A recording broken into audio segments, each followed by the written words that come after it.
Welcome back to Raw Sports Talk. I'm Chris, your favorite stat reader, and we have the D-backs hosting the Cubs. And the Cubs are plus 102 on the money line. The D-backs are minus 122.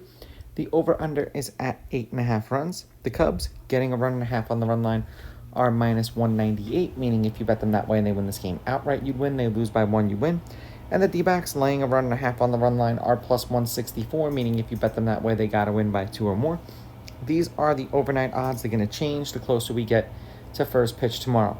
The Cubs won the first one 10-6. The D-backs won the game tonight 8-1.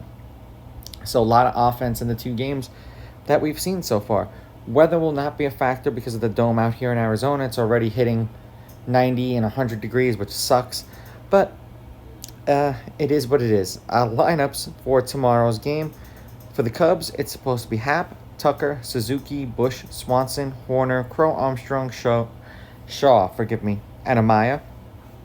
And then for the D-backs, Marte, Carroll, Gurriel, Naylor, Suarez, Grichich, Moreno, McCarthy, and then Perdomo.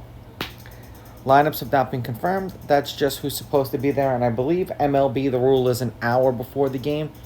They have to confirm their lineups. It might be a little bit before then, but usually baseball is like an hour or two before. They'll tell you who's playing and who isn't. Amanga pitched once against the D-backs last year.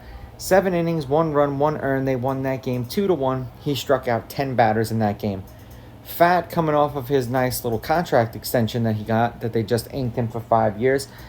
He pitched twice against the Cubs last year.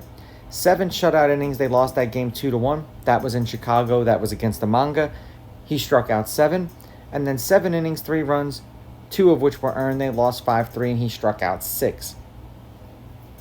Head-to-head, the D-backs are 6-4 against the Cubs. The home team is 5-5. The underdog is 6-4 on the money line. The underdog getting a run and a half on the run line is 8-2. There have been 3 one-run games in their last 10. The under is 6-4, and the under at 8.5 is 6-4. Now, it just depends. The game opened up at 8.5. It closed at 9. So if you got the game at 9 for tonight, it pushed. If you got it at 8.5, the game obviously went over. So it just really depends on where you fall on that line. The Cubs were 4-1 in Amanga's last 5 starts last year. He had an ERA of 1.45, and he averaged 6 innings. For Fad, the D-backs were 2-3 in his last 5 starts. He was getting tattooed. He had an ERA of 7.59 in his last 5 starts, and he was averaging 4 innings. They pitched against each other. It was a lower scoring game. I wanted to say that I would think that early baseball would favor the pitchers, but this series it seems to be favoring the hitters. I'm going to take a shot here with Amanga.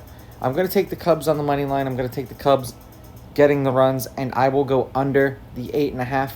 Now, these are just my picks. If you disagree, please go with your gut, and please bet responsibly.